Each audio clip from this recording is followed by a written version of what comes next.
Welcome to the first episode of my new short show, Teyvat in Review, where I'm doing short reviews of playable characters in the game of Genshin Impact, similar to what I do for Nikke in my 60-second Nikke review series. And what better way to start than with my own personal first ever 5-star, Diluc. He's from a time where Genshin was still finding its footing in terms of character kit development, and before kits would get insanely complicated, and as such is fairly straightforward to learn. His best weapon honestly depends entirely on what build you're doing and what substats you have more need for. His signature weapon, quote unquote, Wolf's Gravestone, is decent but only buffs his attack with its substat. Gravestone as well as Redhorn Stone Thresher and 1000 Blazing Suns can work. For 4-star options, Serpent Spine, Blackcliff Slasher and Royal Greatsword are all great choices. His best artifact set depends on his team. If you're doing Vaporize or Melt, Crimson is still his best in slot even after all these years.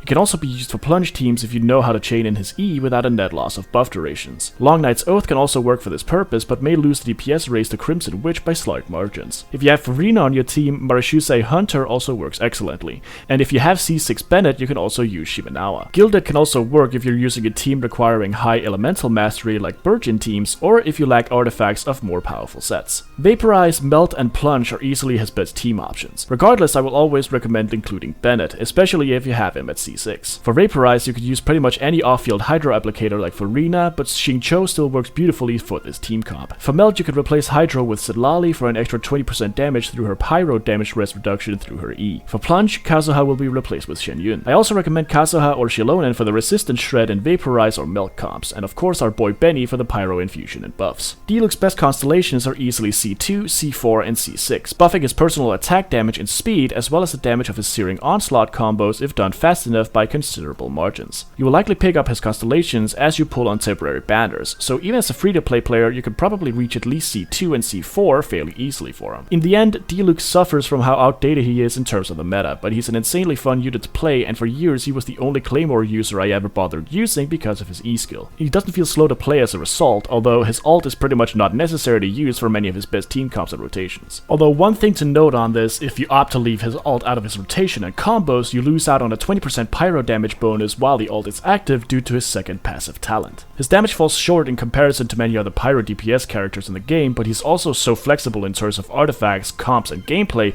that he can still bring plenty of value to the game outside of meta conversations. He gets a 7 out of 10 B-tier score from me. Fun, flexible, and easy to learn, even if he's nowhere near as strong as he once was. Let me know if you want more of these Genshin character reviews. If this episode does, well, I'll make more in the future.